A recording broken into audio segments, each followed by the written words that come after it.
84 लाख योनियों में सर्वश्रेष्ठ मनुष्य तन को प्राप्त करके इस शरीर के श्रेष्ठतम प्रयोजन की सिद्धि के लिए नित्य है निरंतर अपने पग आगे बढ़ाते जिज्ञासु वृंद।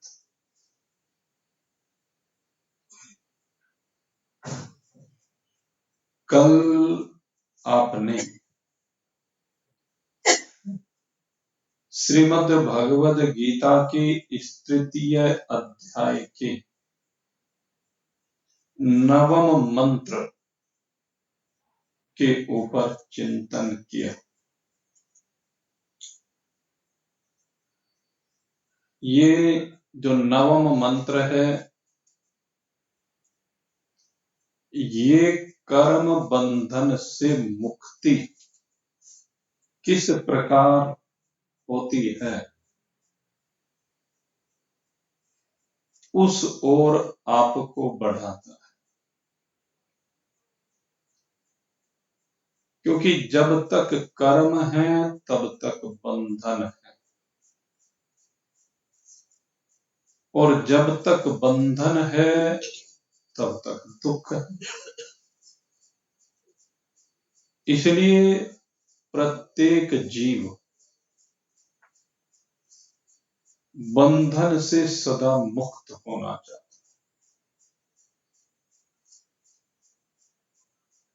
लेकिन ये तरह तरह की पड़ी हुई आदतें, जन्म जन्मांतर से बना हुआ स्वभाव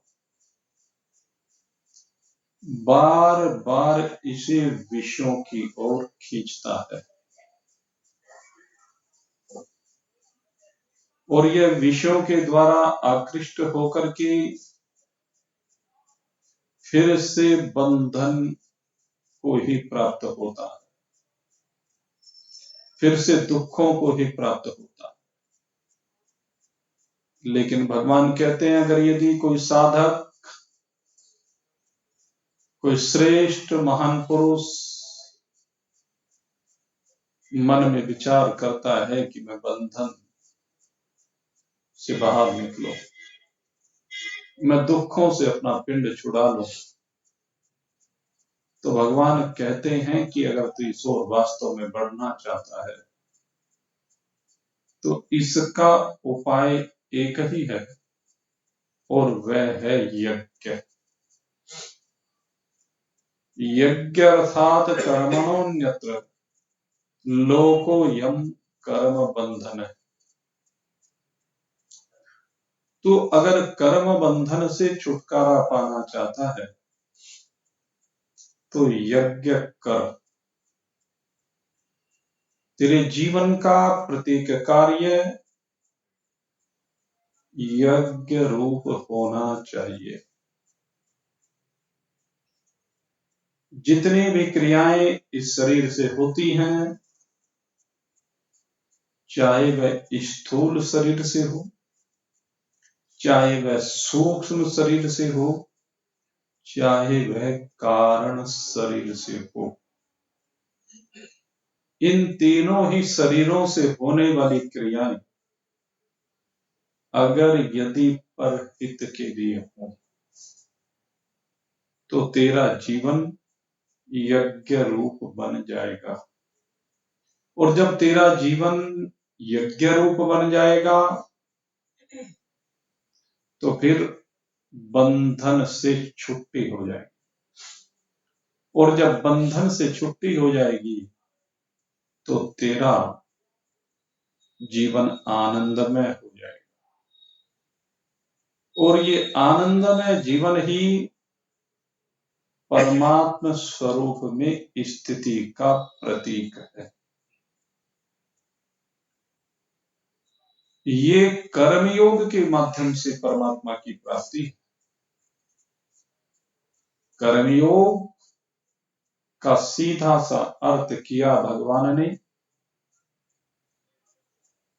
कि कर्म इन तीनों शरीर से संसार के लिए हो, अपने लिए नहीं। जब अपने लिए किए जाने वाले कर्मों से तेरा संबंध समाप्त हो जाए, संसार से संबंध विच्छेद हो जाए इन कर्मों के माध्यम से,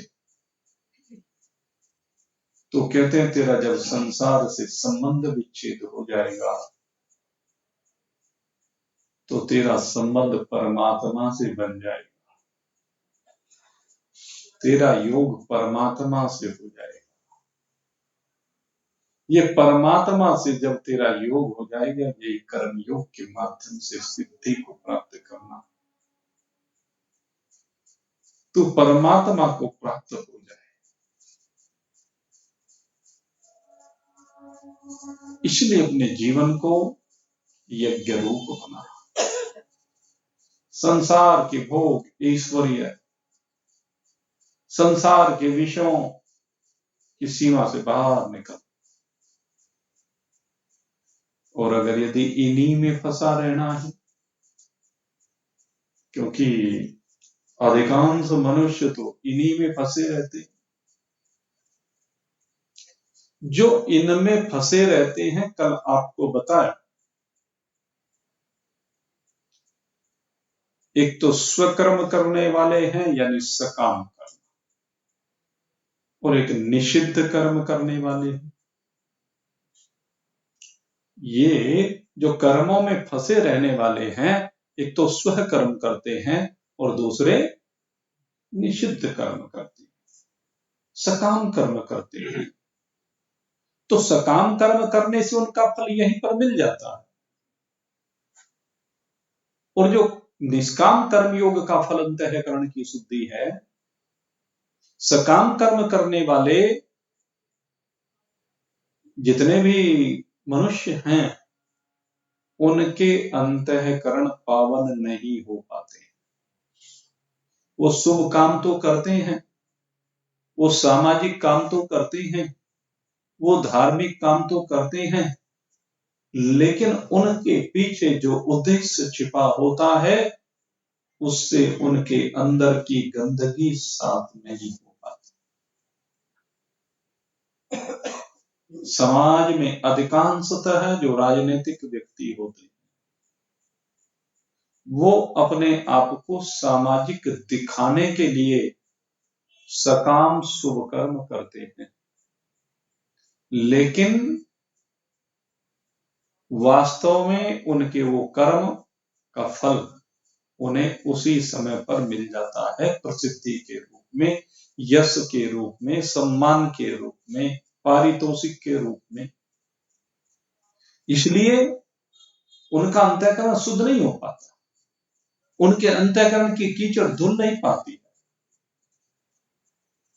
और वे बाहर से तो सामाजिक बने रहते हैं, लेकिन अंदर से निषिद्ध कर्मों का आचरण करते रहते हैं। उनके निषिद्ध कर्म बहुत हो जाते हैं, और जो निषिद्ध कर्म समाज में करते रहते हैं, भगवान ने ईशावास्योपनिषद में कहा है, आसूर्यानां ते लोकाः अंधेन तमसा वृताः तास्ते प्रेता विगच्छन्ति ये केच आत्महनो जनाः। ऐसे निषिद्ध कर्म करने वाले कहाँ जाते हैं? आसुरी लोकों को जाते हैं। ईशावास्योपनिषद के दूसरे मंत्र में एक बात कही थी कि कुर्वन्नेव कर्माणि जिजीविषेच्छतः समाः एवं त्वयिनान्यथेतोऽस्ति न कर्म लिप्यते नरः। ये जो गीता का हमारा प्रसंग चल रहा है दूसरे मंत्र के ऊपर चल रहा है इस समय, कि तू कर्म करता है। 100 वर्ष के लिए जो मनुष्य का जीवन नियत किया है, उसमें तू शुभ कर्म करता है। और जब तू शुभ कर्म करेगा तो तू बंधन को प्राप्त नहीं होगा। न कर्म लिप्यते न, कर्मों में लिप्त नहीं होगा। लेकिन जो कर्मों में लिप्त होगा उसके बारे में अगले ही मंत्र में उन्होंने कह दिया आसुरी नाम से लोग,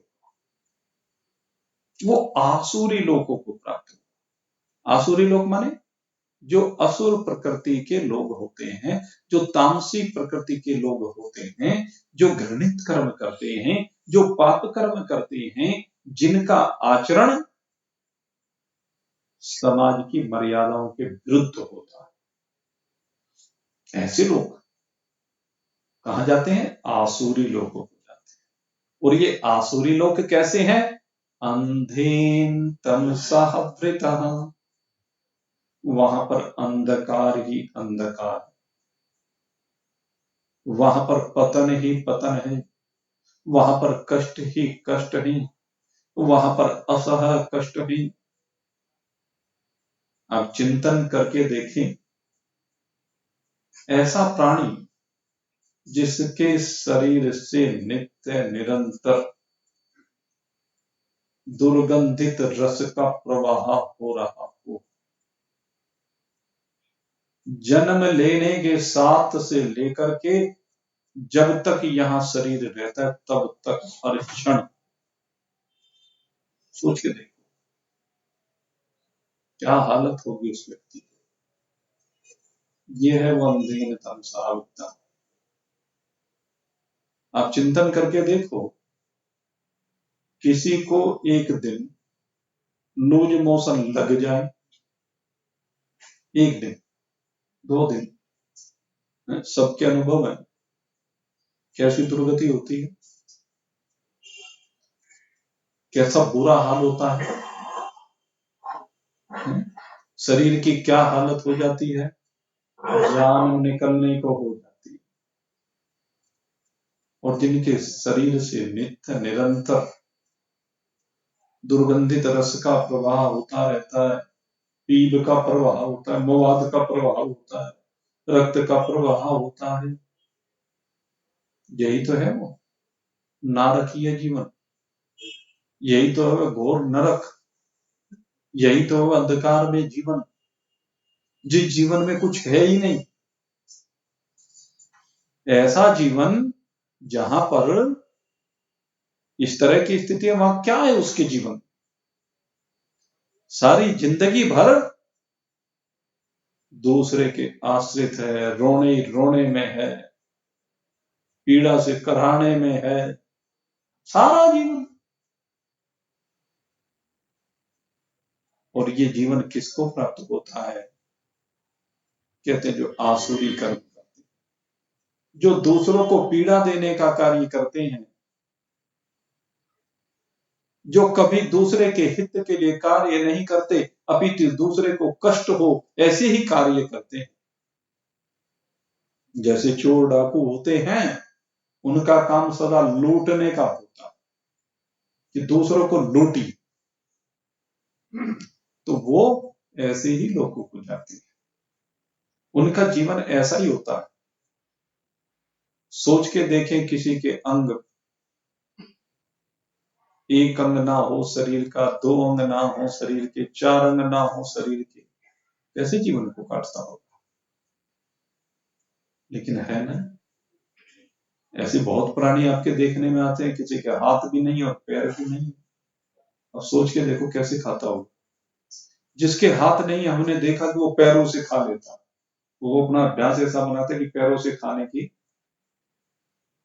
सिस्टम बना लेता है। जिसके हाथ भी नहीं है, जिसके पैर भी नहीं है, उसकी क्या दुर्दशा होती है। यह है अंधेन तमसावृता, और साथ में आंखें भी ना हो। सोचो, ये पाप कर्मों का फल है। हमारा रिक्शा वाला है, इसमें एक हाथ है एक पैर, रिक्शा चला रहा है। अंग विहीन, 2 अंगों से ही, 4 अंगों से ही, 6 अंगों से ही, जितने अंगों से हीन होता चला जाता है उतना उसका जीवन नारकीय होता चला जाता है। इसलिए कहते हैं आप ऐसे निषिद्ध कर्मों को मत करो। कहते भगवान ने आपको जो मनुष्य का शरीर दिया है, ये किस लिए दिया है? कि दूसरे के लिए जीवन को समर्पित करने के लिए दिया है, अपने भविष्य को बनाने के लिए दिया है, अपने परलोक को बनाने के लिए दिया है। ये मर करके जब दूसरे लोक में प्राणी जाता है, तांस्ते प्रेता भी गच्छन्ति, इस शरीर का परित्याग करने के बाद जब दूसरे लोक में यात्रा प्रारंभ होती है इस जीव की, तो वो इस जीवन में जो बीज बोए हैं उन बीजों के फल हैं वो। ये जो नारकीय जीवन है वो इस जीवन के कर्मों का फल है। क्या कोई आसुरी लोगों को जाना चाहता? कहते जो आसुरी लोगों को जाना नहीं चाहता लेकिन फिर भी निषिद्ध कर्म करता रहता है, कहते हैं वो स्वयं अपने आप का हत्यारा है। वो स्वयं अपने हाथों से अपनी हत्या करने वाला है। ये कीच आत्महनो जना, उसको आपको आत्म हंता जानना चाहिए। यहां इस उपनिषद में आत्महनो जो शब्द का प्रयोग किया गया है उसके पीछे आत्मा की हत्या नहीं, उसके पीछे कर्मों के माध्यम से इस जीव की हत्या का विषय है। और कैसी हत्या? जीव की भी हत्या नहीं होती है, अपितु कहते हैं कर्मों के माध्यम से जो नारकीय जीवन की प्राप्ति है, इसलिए कहा कि वो आत्महंता है। वो अपने पैर पर कुल्हाड़ी मार रहा है। आत्महंता किसे कहा? जैसे कालिदास जिस डाल पर बैठा है उसी को काट रहा है। तो ये जो निषिद्ध कर्म करने वाले हैं, ये जो केवल अपने लिए जीवन को जीने वाले हैं, ये आत्महनाई तो है, आत्महंता ही तो है, अपनी हत्या ही तो करने वाले हैं। क्योंकि इस मनुष्य शरीर जैसे दुर्लभ शरीर को प्राप्त होने के बाद भी ये अपने अगले लोक को संवारते नहीं। अगर यदि शुभ कर्म करके आगे कम से कम मनुष्य शरीर के लिए तो बीज बोले, और अधिक शुभ कर्म करके पुण्य कर्म करके देवलोक के लिए बीज बोले। और कहते हैं निष्काम भाव से ये शुभ कर्म अगर किसी भी भाव को ना रखते हुए केवल शुभ कर्म शरीर से होते रहें, कर्तव्य कर्म नियत कर्म शरीर से होते रहें, तो कहते हैं धीरे धीरे धीरे अंतःकरण पावन होकर के, एकाग्र होकर के आवरण रहित हो जाता। और आवरण रहित अंतःकरण में परमात्मा का सीधा सीधा अचल अटल स्वच्छ प्रतिबिंब पड़ता है। स्वच्छ इसलिए कहा कि गंदगी साफ हो गई, अचल इसलिए कहा कि विक्षेप समाप्त हो गया, स्पष्ट प्रतिबिंब, क्योंकि आवरण हट गया। तब जाकर के परमात्मा का सही प्रतिबिंब पड़ता है, परमात्मा का सही योग होता है, अपने आप में परमात्मा की अनुभूति होती है। इस मनुष्य शरीर का प्रयोजन यह है, इस मनुष्य शरीर का प्रयोजन यही है कि अपने आप को जाने, मैं आत्मा हूं।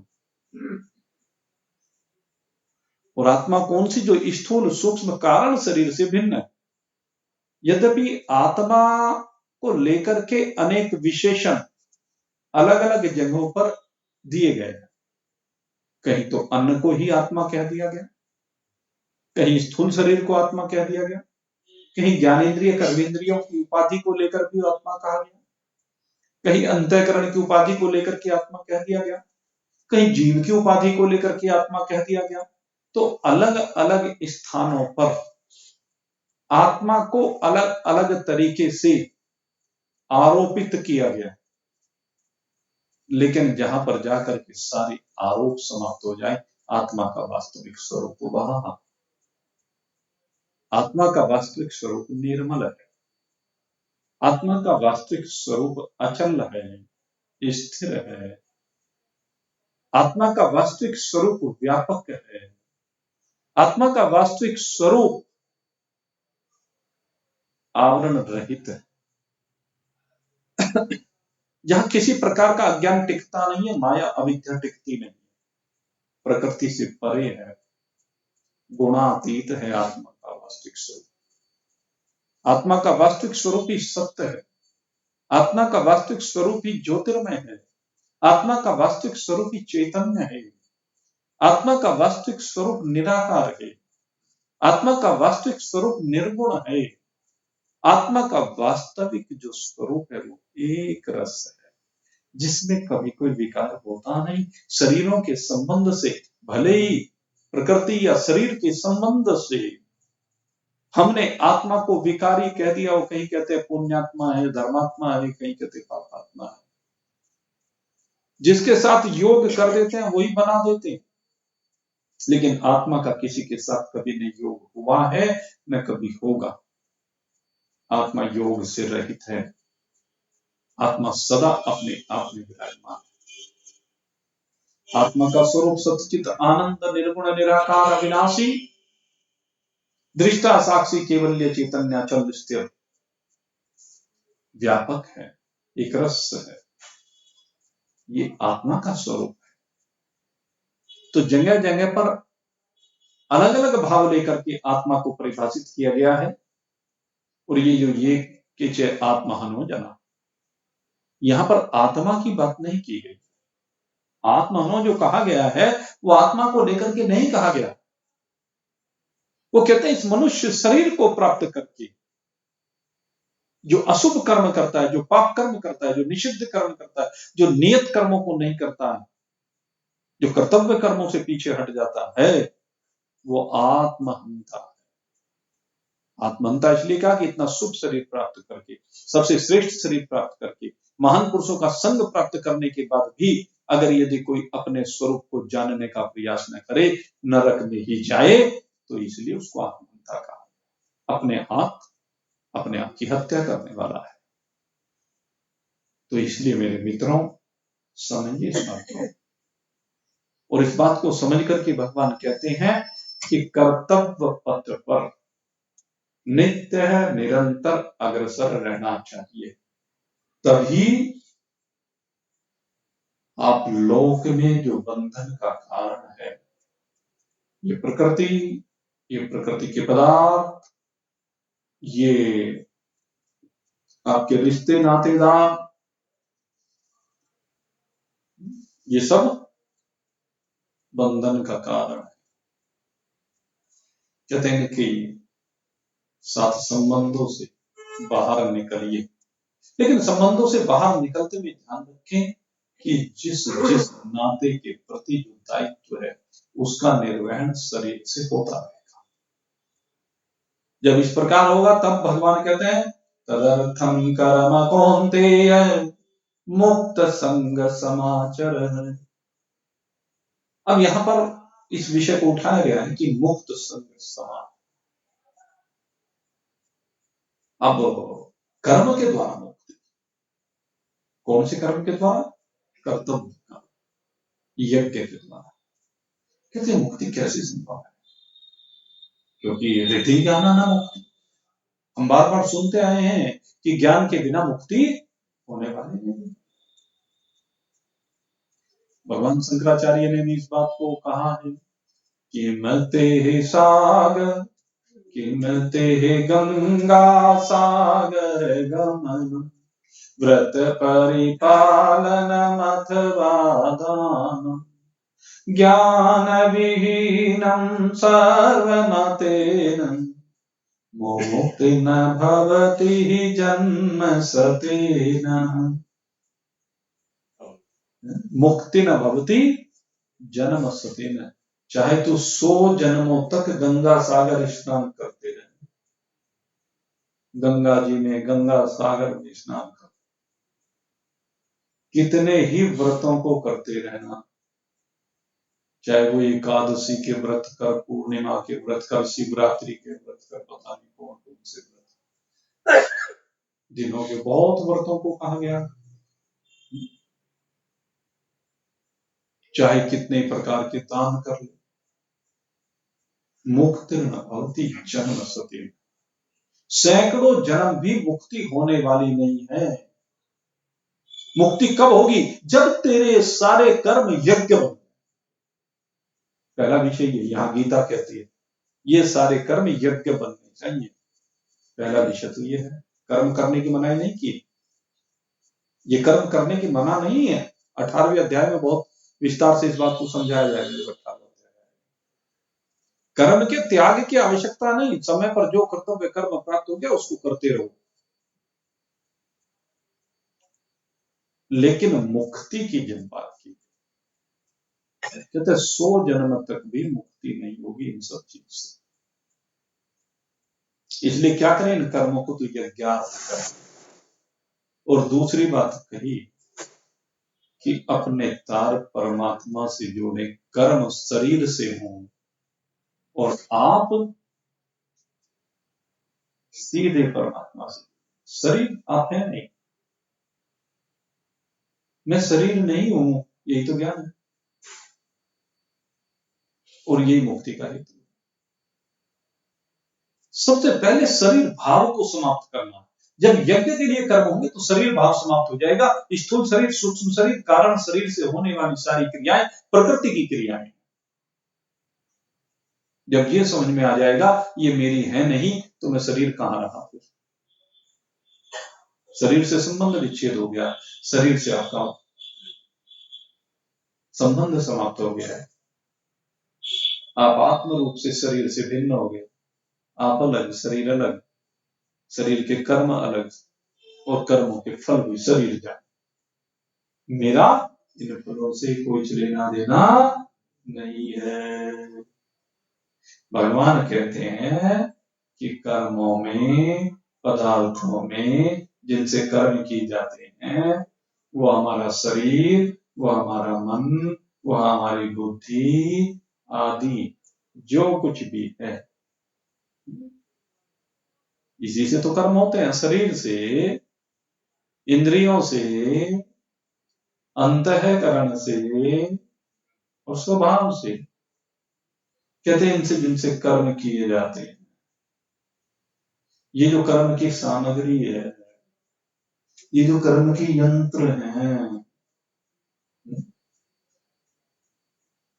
इनमें सबसे बड़ी कमी है कि हम इन्हें अपना मानने लगते हैं और अपना मानने से इनमें ममता, आसक्ति हो जाती है, मेरापन हो जाता है। आसक्ति लगी, मेरा है, मेरा है, मेरा है। और ये मेरे मेरे का भाव कहते हैं स्वाभाविक ही कर्तव्य कर्म नहीं होने देता। ये जो मेरे पने का भाव, अगर मेरा पना ना हो तो कर्तव्य कर्म होते रहेंगे, अपना असंग भाव से होते। लेकिन ये जो मेरेपन का भाव बना है, ये कर्तव्य कर्म में बाधा है, ये यज्ञ में बाधा है। ममता और आसक्ति रहने से ये जो कर्तव्य कर्म है,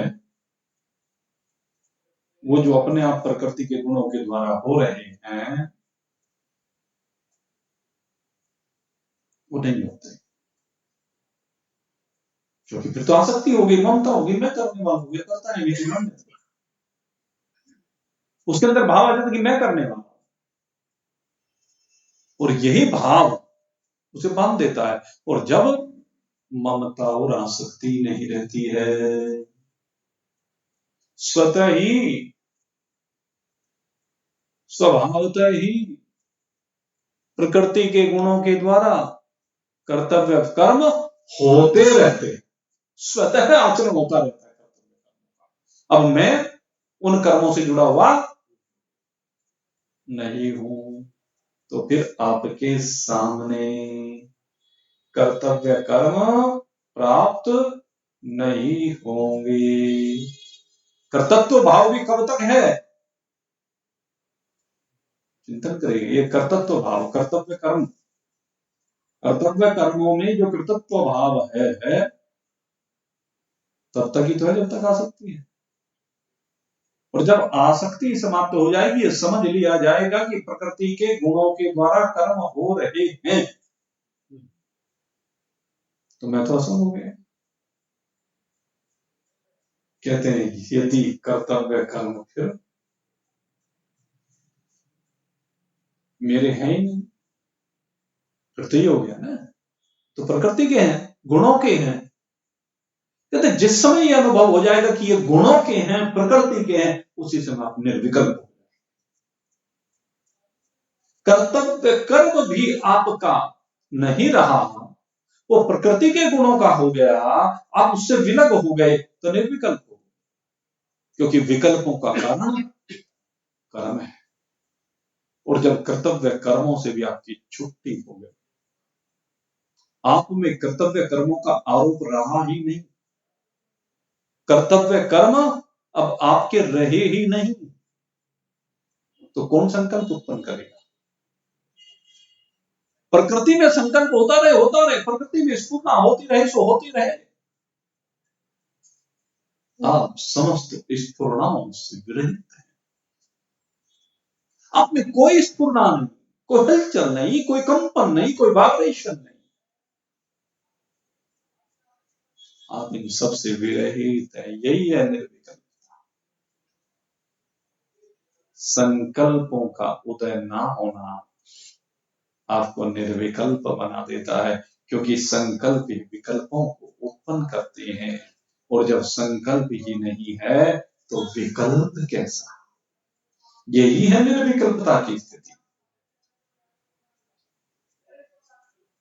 तब तो कर्तव्य कर्म स्वतः प्रकृति के गुणों के द्वारा हो रहे हैं, निरंतर हो रहे हैं। और यही स्थिति जब आप निर्विकल्पता में आ जाएं तो इसी को कहा गया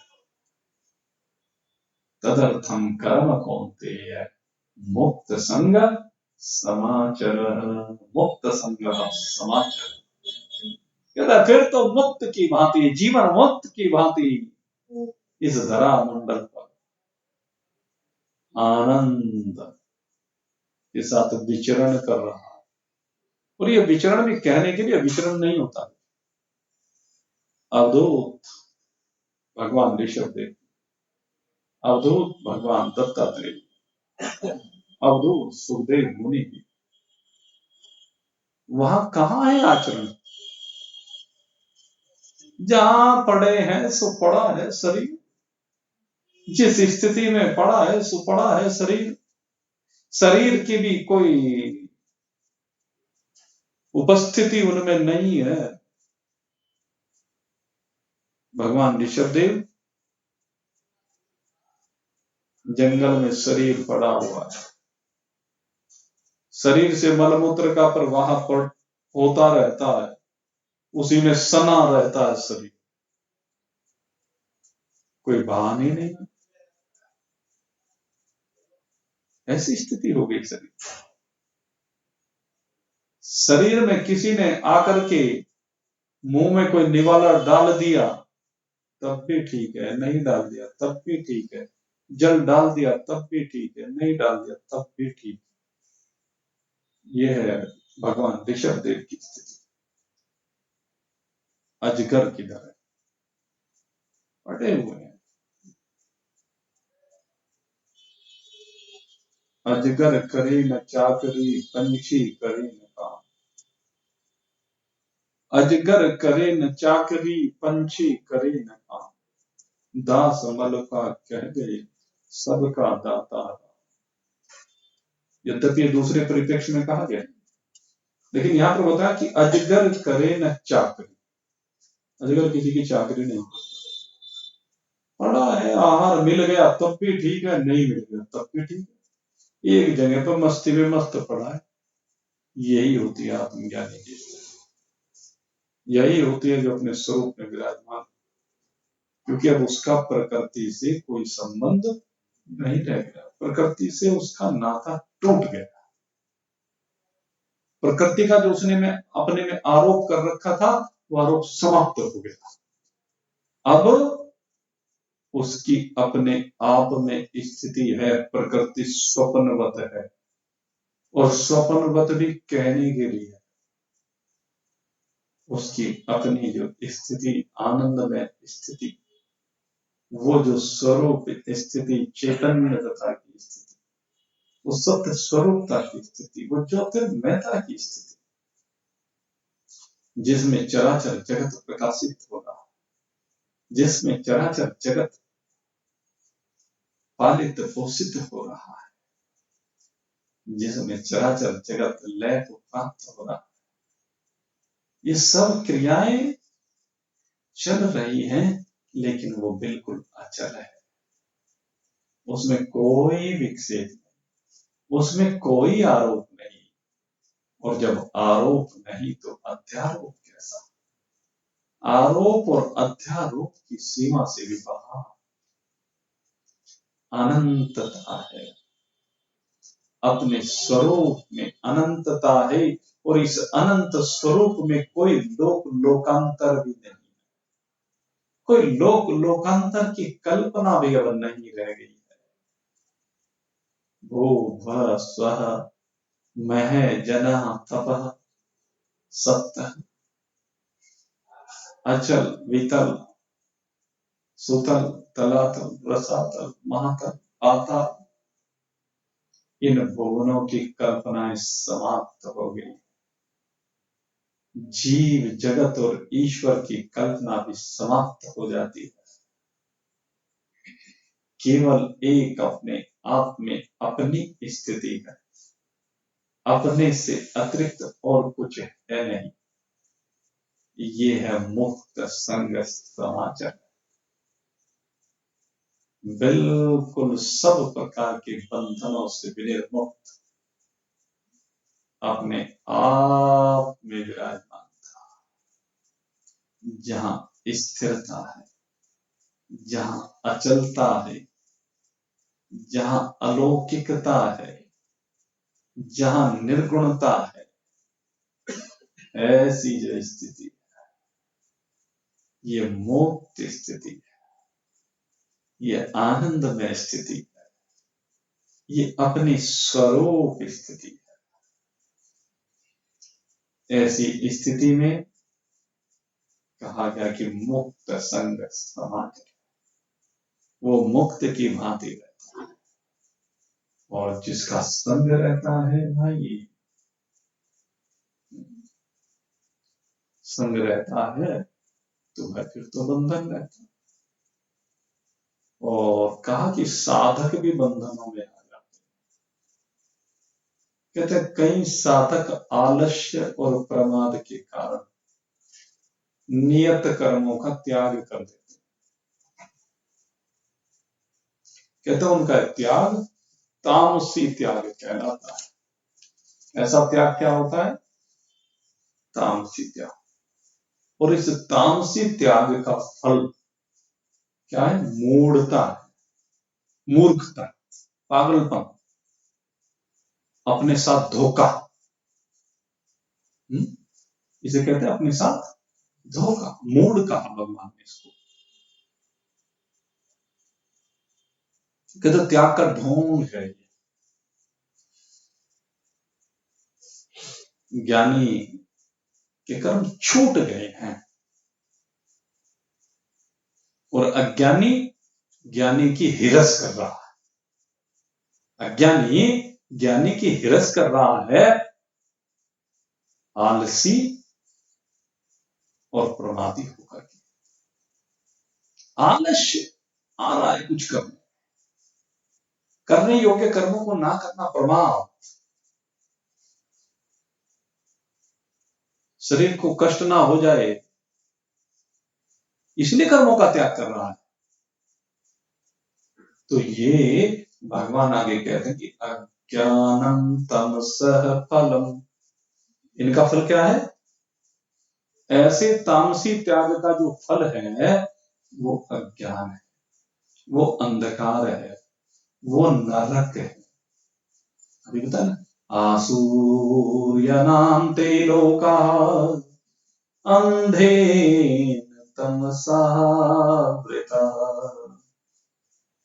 उसका फल ये है, जो तामसी त्याग कर, त्याग का बहकावा करते हैं, ढकोसला करते हैं, उन्हें आसुरी लोक को जाना पड़ता है, उन्हें नरकों की ओर जाना पड़ता है।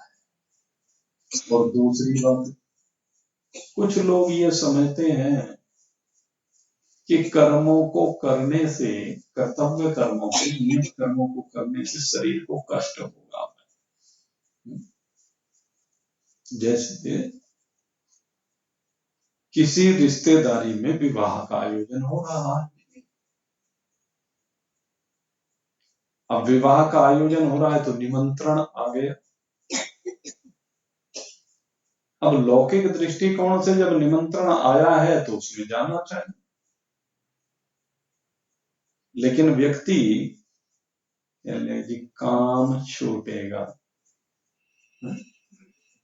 निमंत्रण आया है काम छूटेगा,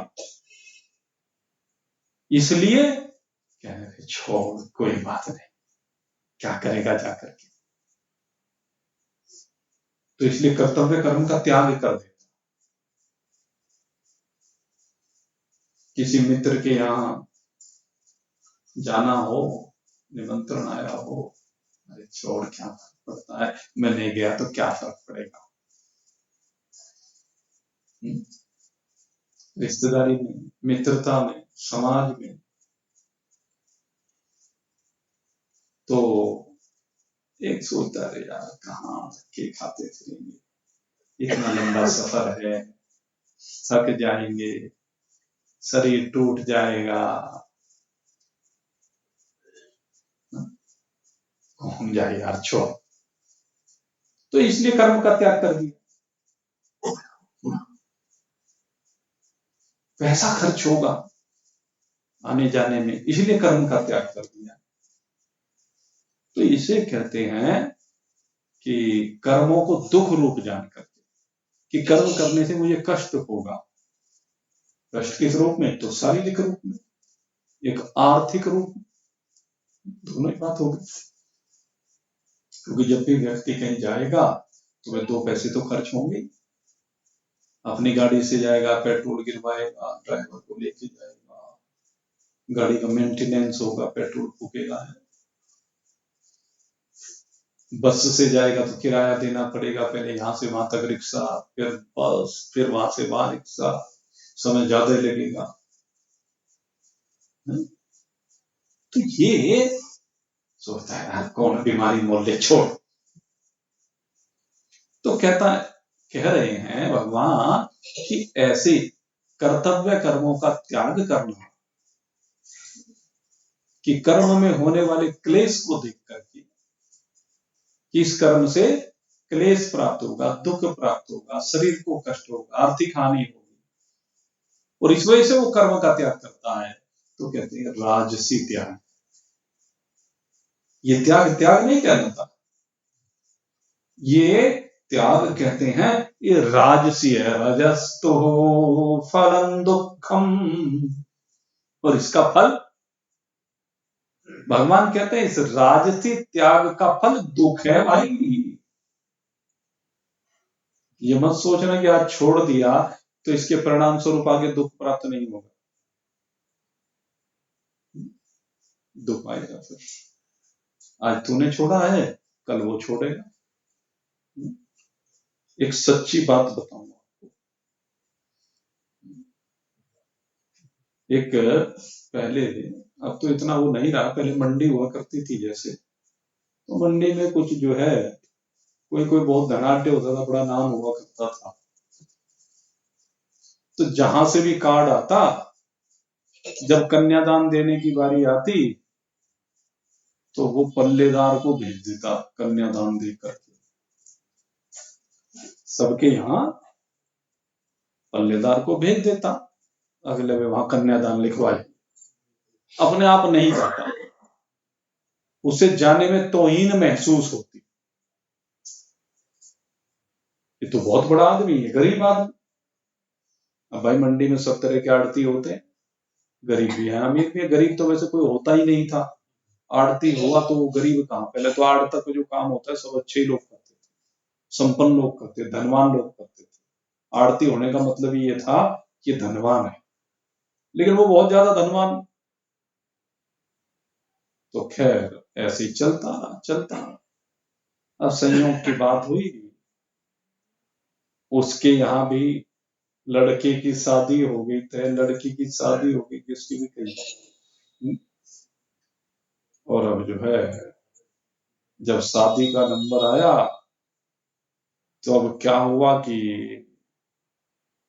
सब लोगों को उसने भी निमंत्रण दिया, सब लोगों ने निमंत्रण स्वीकार किया।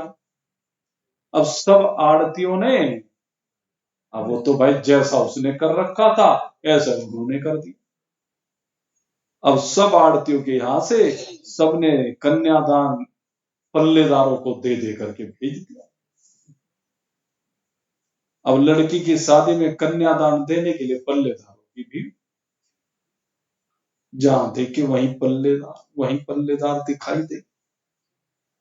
अब जो बाराती आए हुए थे, अब वो भी कोई धनाढ्य के यहाँ, तो धनाढ्य का रिश्ता हुआ था, वो भी धनाढ्य थे। उन्होंने देखा, रे कहां फंस गए, उनके दिमाग में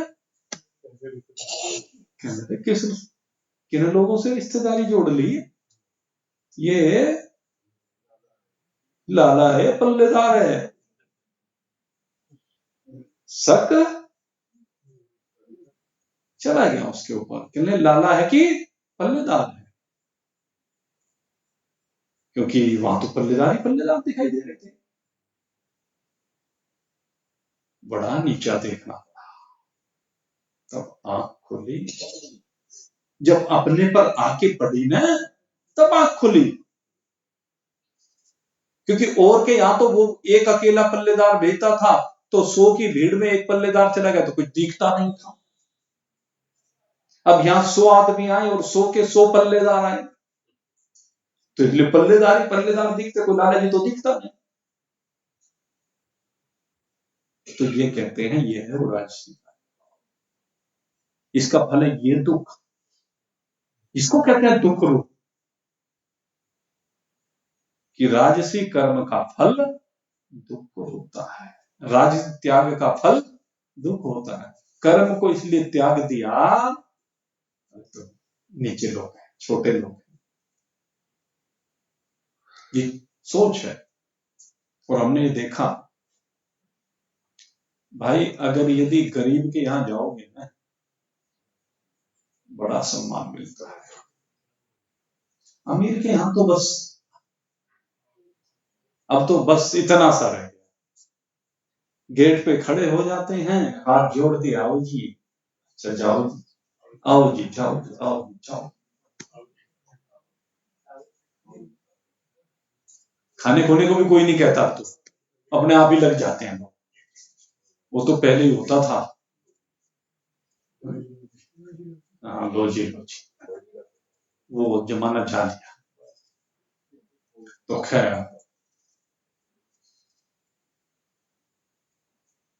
ये जो खेल है, अगर गरीब के यहां जाओगे बड़ा सम्मान मिलता है, बड़ा ध्यान करता है। वो आपकी हैबिट को देख करके आपके अनुसार व्यवस्था करता है। किसी अमीर के आपके अनुसार व्यवस्था नहीं, वहां उसके अनुसार व्यवस्था होती है। लेकिन गरीब के यहाँ जाते हैं तो आपके अनुसार व्यवस्था होती है, आपके आगे पीछे 2 आदमी लगा देता है, भाई इनको कोई कमी ना हो जाए। इसलिए कहते हैं जरूर जाना चाहिए, ये लौकिक व्यवहार है। तो इस प्रकार से राजसी त्याग की बात हुई, और फिर सात्विक त्याग की अगर यदि बात की जाए तो सात्विक तो यही है कि शास्त्र ने जो निश्चित किया इस मनुष्य शरीर में, उन कर्तव्य कर्मों को, उन नियत कर्मों को, उन परंपरागत कर्मों को शास्त्र की मर्यादा के अनुसार असंग भाव से करता रहे, होता रहे, और होते होते जब तुम्हारी आसक्ति समाप्त हो जाए तो इस त्याग को, आसक्ति का समाप्त होना, ये त्याग सात्विक त्याग कहलाता है। और यही त्याग आपको निर्विकल्पता की स्थिति में लाता है, अपनी स्वरूप स्थिति में विराजमान कराता है।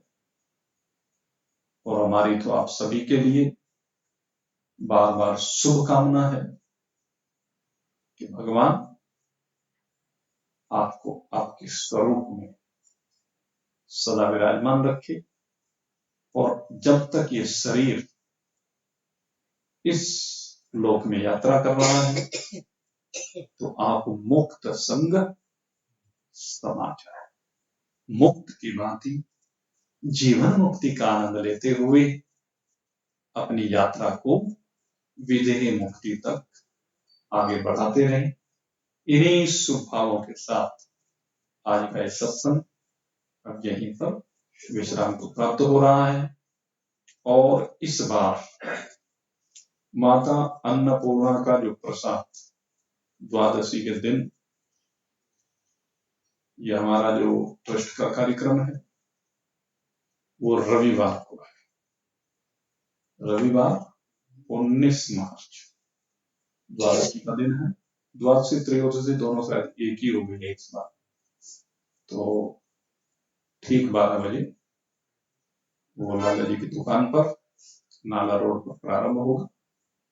सभी लोग साधन निमंत्रित हैं, और शाम को फिर यहाँ भी होगा। भाई रविवार का दिन है, लेकिन इस बार रविवार को भी सत्संग होगा। सोमवार का इस बार अवकाश रहेगा, अभी पहले एवरीन में बता देता, क्योंकि उसमें एक सत्संगी यहाँ कार्यक्रम है, तो इसलिए 20 का अवकाश रखेंगे, 19 का सत्संग। बोली सच्चिदानंद भगवान की